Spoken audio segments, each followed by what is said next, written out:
कल्याण डोंबिवलीमध्ये शिंदेंच्या शिवसेनेची मोठी खेळी. रवींद्र चव्हाणांच्या विरोधात पडद्यामागे राजू पाटील आणि श्रीकांत शिंदे एकत्र. गट स्थापनेच्या वेळेला श्रीकांत शिंदे, राजू पाटील, संदीप देशपांडे होते. केडीएमसीमध्ये शिंदेंच्या शिवसेनेसोबत जाण्याबाबत राज ठाकरेंना कल्पना होती. राज ठाकरेंना कल्पना देऊनच राजू पाटील आणि संदीप देशपांडेंच्या श्रीकांत शिंदेंसोबत 2 बैठका सूत्रांची माहिती. शिंदेंसोबत जायचं होतं तर आमच्याशी युती का केली? कल्याण डोंबिवलीमध्ये मनसेनं शिंदेंना पाठिंबा दिल्यानंतर संजय राऊतांचा संताप. राज ठाकरेंशी चर्चा करणार. कल्याण डोंबिवलीमध्ये राज ठाकरेंनी राजू पाटलांना अधिकार दिलेत. आमच्या उमेदवाराच्या समोर ठाकरेंच्या शिवसेनेनं 12 AB फॉर्म दिले होते. प्रकरणाचा इतका अकांड तांडव करण्याची गरज नाही. संदीप देशपांडेंचा राऊतांना उत्तर.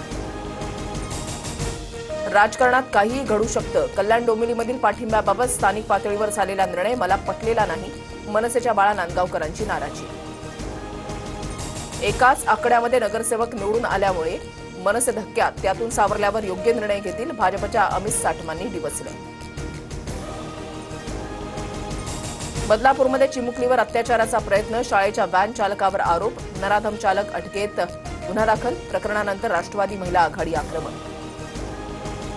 भारतात क्रिकेट सामने न खेळण्यावर बांगलादेश ठाम. T20 विश्वचषकासाठी संघ भारतामध्ये पाठवणार नाही.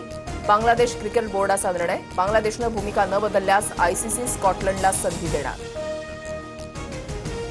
बार्कच्या रेटिंगमध्ये TV9 मराठी नंबर 1. प्रेक्षकांनी सर्व निकाल फक्त TV9 मराठीवर पाहिला. महाराष्ट्रातील जनतेची पसंती फक्त TV9 मराठी असल्याचं पुन्हा अधोरेखित. मुंबईतील 106 बांधकामं त्वरित थांबवण्याचे आदेश. वायू प्रदूषण नियंत्रणासाठी BMCचा निर्णय. हवेची गुणवत्ता मोजणारे सेन्सर्स न बसवल्यानं पालिका प्रशासनाकडून संबंधितांना नोटीस.